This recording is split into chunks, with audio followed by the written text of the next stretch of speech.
Okay, Curtis. I'm going to read some stories and passages to you. I will read them only once. Be sure to listen carefully because I will ask you questions about what you heard. Try to remember as much as you can about what I read to you. So before we get started, can I have your date of birth, please? December 30th, 2009.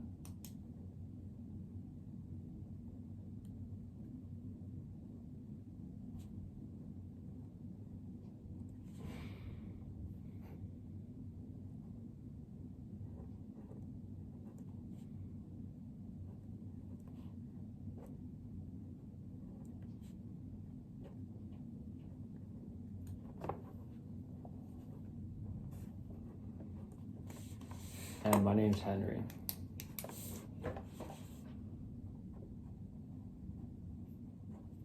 Thank you, Henry.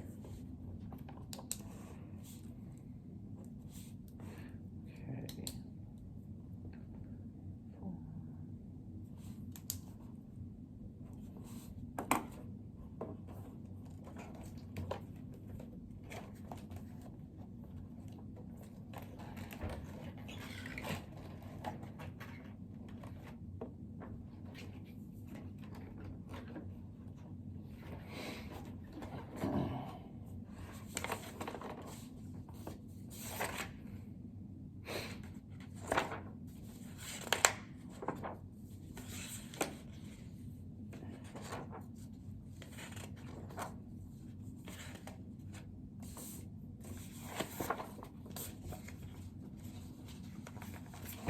And here we go.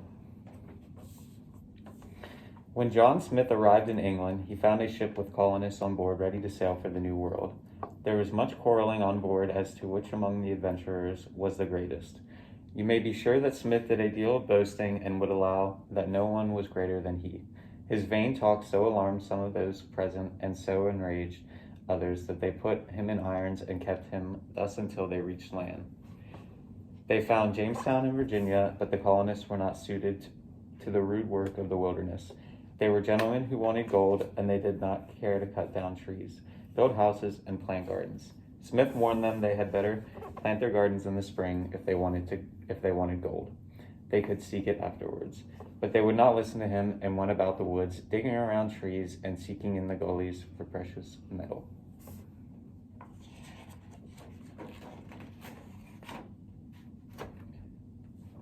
From what country did the ship sail?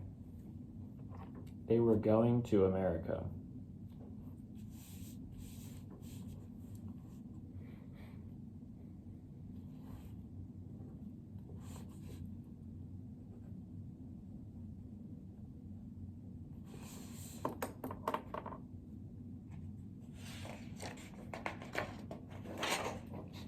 What is the New World? America.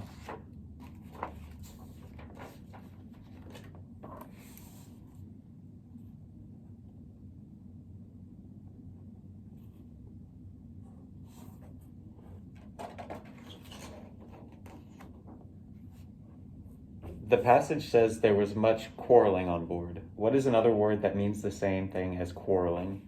Fighting.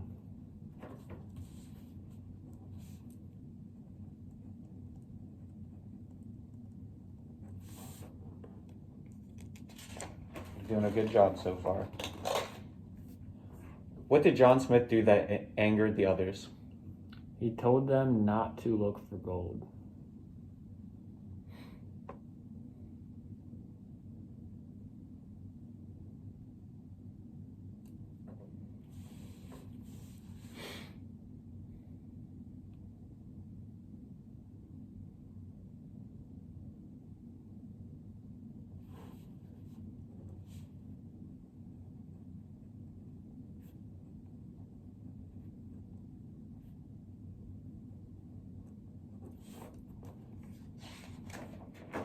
What did they do to him as a result? They put him in jail.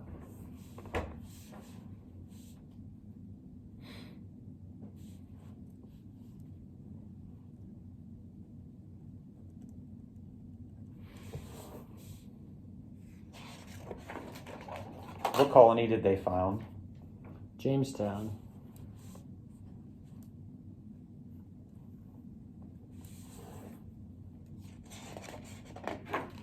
What time of year did Smith say the colonists should plant their gardens?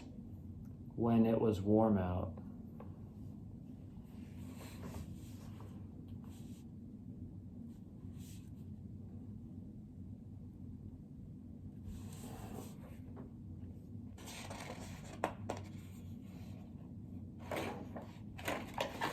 What do you think happened to the colonists who looked for gold instead of building houses and planting gardens? They probably died.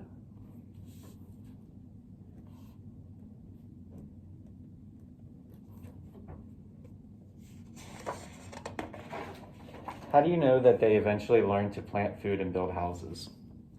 They talked to the Native Americans and they taught them.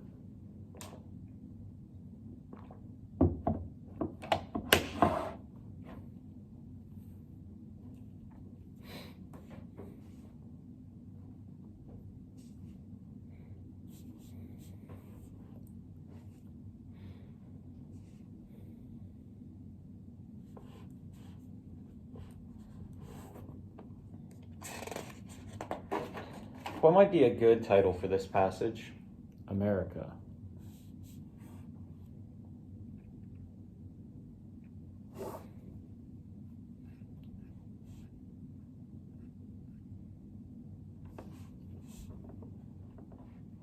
Can you be a little more specific? America.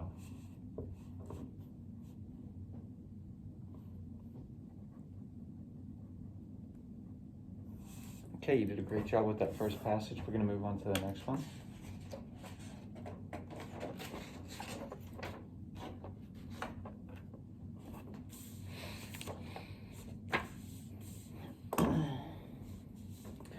Once on a dark winter's day, when the yellow fog hung so thick and heavy in the streets of London that the lamps were lighted and the shop windows blazed with gas as they do at night, an odd-looking little girl sat in the cab with her father and was driven rather slowly through the big thoroughfares.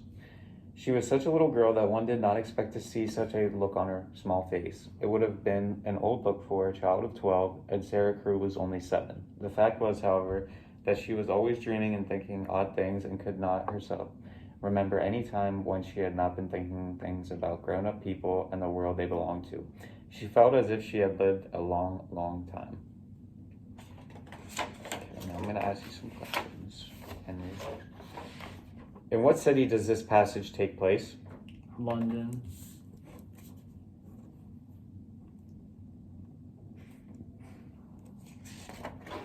What is one of the words used to describe the fog?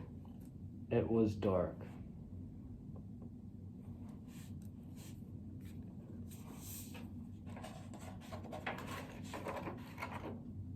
What does the word odd mean?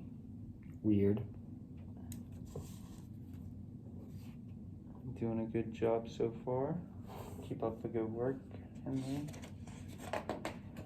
How old is Sarah? 12.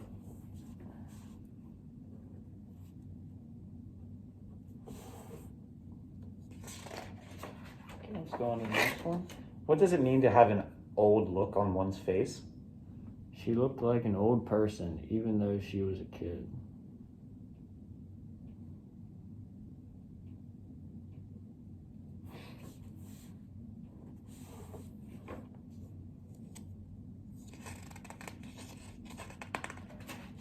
What world of people did Sarah think about? She thought about old people.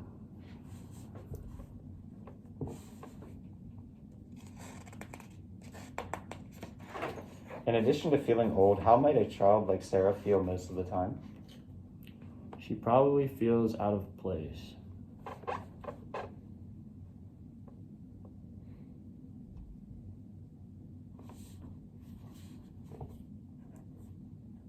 Doing a great job, Henry. Just a few more for this passage. Do you think Sarah plays with children her age or with older children? And why? Sarah probably doesn't play with kids because she feels old.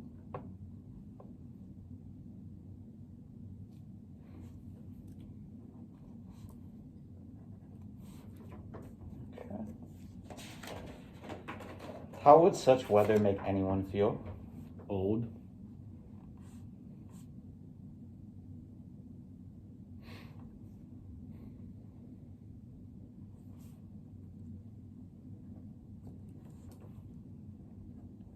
now we're going to move on to the next passage.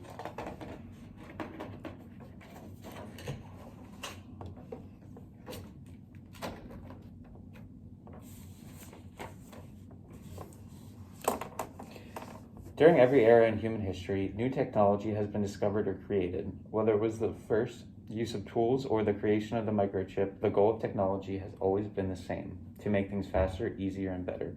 Great leaps in technology can change the world, even if they are initially met with skepticism. Did we really need automobiles when we already had horses? Would the telephone catch on? Many people doubted the usefulness of the internet at first, but it quickly became a fixture in modern life. The public ultimately decides which technologies will fade away and which will live on and continue to alter society. One thing is for certain: even when it seems that everything imaginable has already been created, someone is working hard to create something we've never thought of, but soon won't be able to live without. I'm going to ask you some questions again. When is a new technology being discovered or created? When we need something new.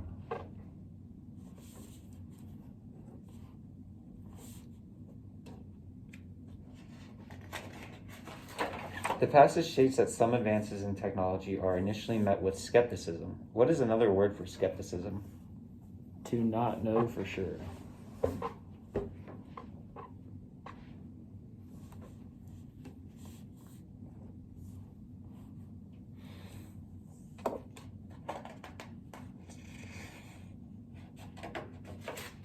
Who decides which technologies will stay and which will fade away? People.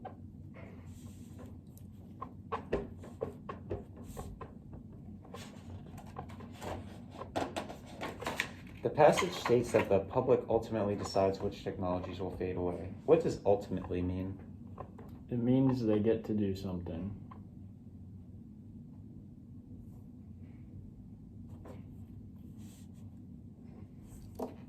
Good answer. You're doing a great job. When do you think people will have everything created? When do you think people will have created everything imaginable? Way in the future.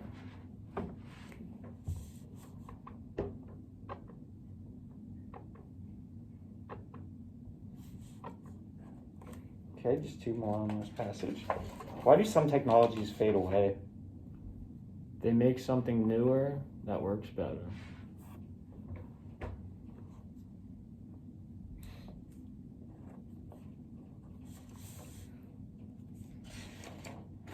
Okay, and what is the theme of this passage?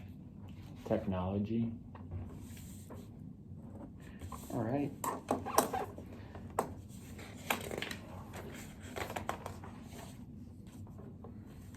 Just two more passages to go, Henry, but first we're going to take a fake break. Okay, so we took our break and now we're going to jump back into it.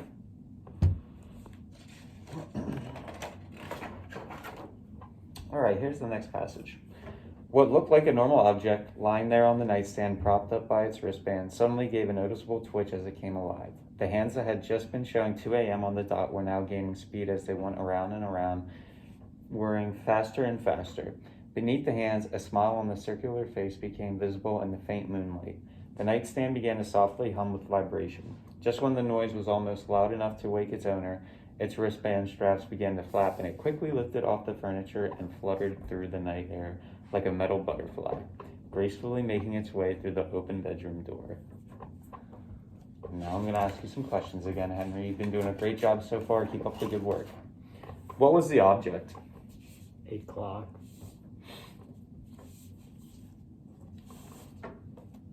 Good answer. What time had the watch shown before it came to life? 2.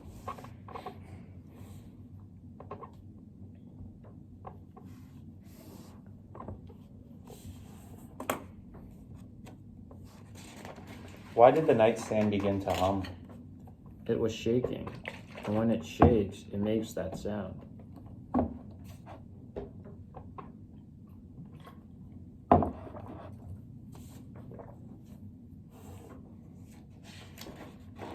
Why do you think the watch began to smile? It was growing wings.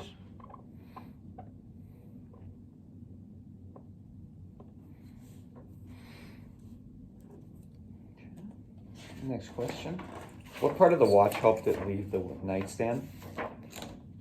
The band.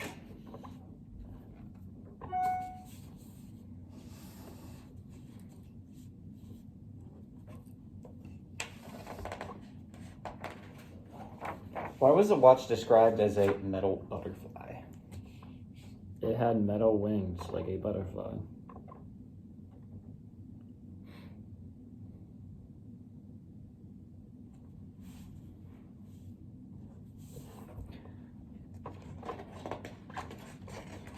The watch is described as fluttering gracefully. What is another word that could be used instead of gracefully? Beautifully. Okay, just a few more questions from this passage. You're doing a good job, Henry. You're working very hard. What made the watch in the story different from other watches? It turned into a butterfly.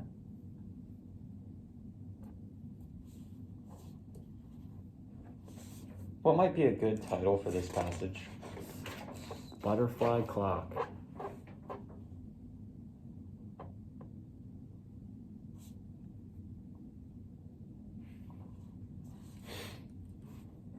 Okay, and the last question. What might happen when the owner wakes up? He won't know what time it is because his clock isn't there.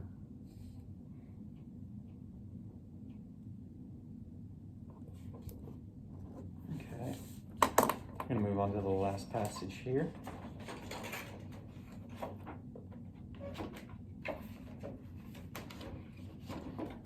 And here we go. To most people, the word desert makes us think of wasteland of sand, scorched by the sun and scored by the wind, waterless and without any form of shelter. Few people venture into the desert or even have any wish to go there. Apart from a few shriveled bushes and cacti, there appears to be little or no vegetation in the sand, rocky ground. Hot, dry winds cut the rocks into weird, twisted shapes and patterns and blow the earth bare, since there are no roots to anchor down the soil. From time to time, perhaps an eagle or buzzard silently soars through a cloudless blue sky, the only visible sign of life in an empty, arid, sun-scorched environment. Now I will ask you some questions. The passage describes the desert as scorched by the sun. What does scorched mean? Burned. Good answer. Okay, now we're going to ask you another question. How are the rocks shaped? They were all weird looking.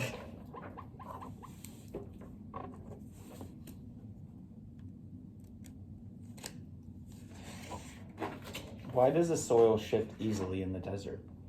The soil is dry, so it blows away with the sand.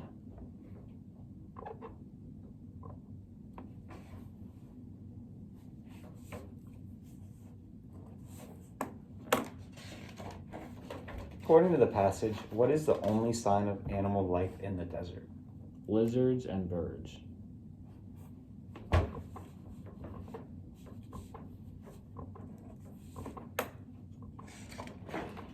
According to the passage, what kinds of plants can grow there? Cactuses.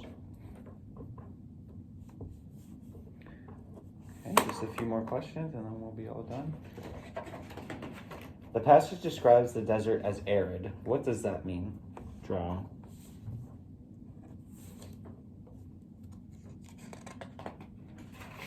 What emotion does the passage convey? It makes you feel tired and hot.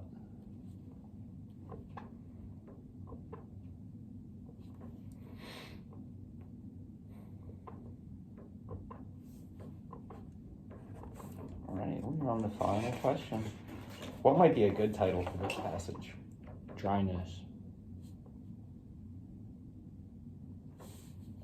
All right. And that's going to complete our testing for today. You can end it.